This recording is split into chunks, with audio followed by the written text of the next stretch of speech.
Morning sir. Good morning sir मैं वो कह रहा था कल नया साल है। हाँ तो क्या करूँ मैं, तुझे क्या लगता है मुझे पता नहीं है कि कल नया साल है? नहीं नहीं सर, आप तो गलत समझ रहे हो। मैं तो सिर्फ बोनस के लिए कह रहा था। बोनस? हाँ सर, अगर मुझे सैलरी के साथ साथ बोनस भी मिल जाता तो बहुत अच्छा होता।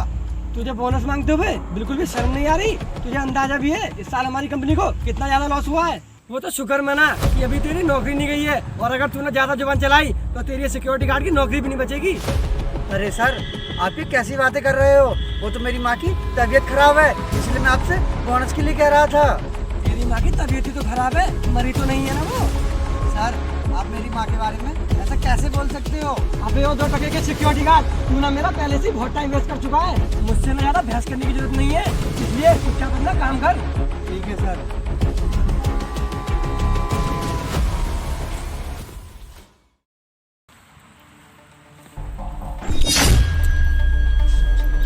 अरे ये सिक्योरिटी गार्ड कहाँ चला गया?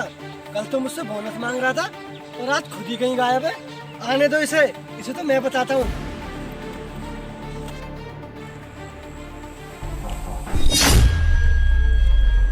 अरे नेहा, ये सिक्योरिटी गार्ड कहाँ पर है और ये अभी तक आया क्यों नहीं? अरे सर, आपको नहीं पता? क्यों, क्या हुआ? कुछ हुआ है क्या? अरे सर, आपको नहीं पता, उस सिक्योरिटी गार्ड रमेश की माँ का देहांत हो गया है, इसलिए वो आज ऑफिस नहीं आ पाया। अच्छा ठीक है, तुम जाकर अपना काम करो, मैं देखता हूँ। ठीक है सर।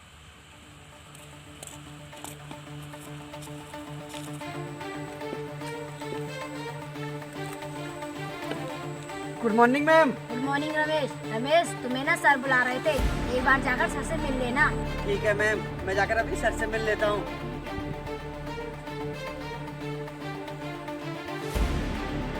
सक्सेना जी से डील फाइनल हो गई है। एक बार मैं नेहा को बता देता हूँ ताकि वो उनके साथ काम जल्दी से जल्दी शुरू कर दे। गुड मॉर्निंग सर, आपने मुझे बुलाया? हाँ, पहले तो ये बता कि तू 2 दिनों से ऑफिस क्यों नहीं आया? सर आपको तो पता ही होगा, 2 दिन पहले मेरी माँ का देहांत हो गया था, इसलिए मैं ऑफिस नहीं आ पाया। लेकिन घर पर तुम्हारा काम सिर्फ 1 दिन का था, फिर तुम 2 दिन से ऑफिस क्यों नहीं आए? सर माँ के जाने के बाद घर पर कुछ भी अच्छा नहीं था और घर पर मेरी बहुत जरूरत थी, इसलिए मैं ऑफिस नहीं आ पाया था। जिस तरह घर पर तुम्हारी जरूरत थी, ठीक उसी तरह यहाँ ऑफिस में भी तुम्हारी बहुत ज्यादा जरूरत थी। तुम्हें पता है, तुम्हारे यहाँ ना होने के कारण कोई भी ऐसा गरम मुँह उठाकर सीधा ऑफिस में घुसा चला रहा था।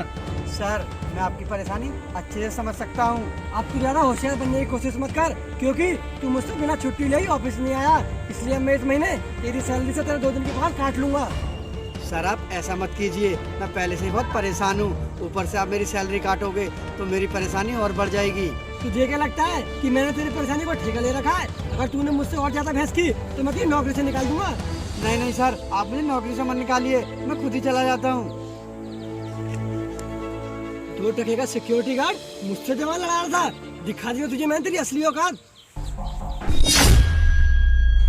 नेहा, मेरी बात ध्यान से सुनो। हॉस्पिटल से किसी अननोन नंबर से कॉल था और उसने बोला कि मेरी माँ का एक्सीडेंट हो गया है, इसलिए ऑफिस में जितना भी कैश है तुम उसे फौरन लेकर आओ।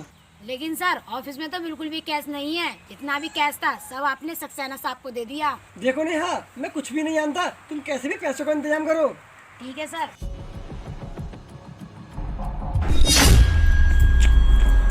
रुकिए मालिक। देख रमेश, मैं इस समय बहस करने के बिल्कुल भी मूड में नहीं हूँ, क्योंकि मेरी माँ का एक्सीडेंट हो गया है और मैं अपनी माँ के पास जा रहा हूँ। लेकिन सर एक बार मेरी बात तो सुनिए। देख रमेश, मैंने तुझसे बोला ना, मुझे तुझसे भी कोई बहस नहीं करनी, मुझे अपनी माँ के पास पहुँचना है। लेकिन सर आपकी माँ का कोई एक्सीडेंट नहीं हुआ है। क्या कहा? मेरी माँ का कोई एक्सीडेंट नहीं हुआ है? और ये सब तुझे कैसे पता? सर जिस अननोन नंबर से आपके पास कॉल आई थी वो मैंने ही की थी। क्या? लेकिन तूने ऐसा क्यों कहा कि मेरी माँ का एक्सीडेंट हो गया है?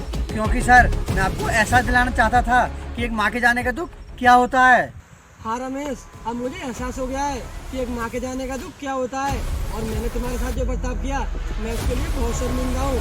प्लीज हो सके तो मुझे माफ कर देना। मालिक आप मुझसे माफी मत मांगिए, आपको अपनी गलती का एहसास हो गया, मेरे लिए तो यही सब बहुत है। ठीक है रमेश, अब मैं चलता हूँ।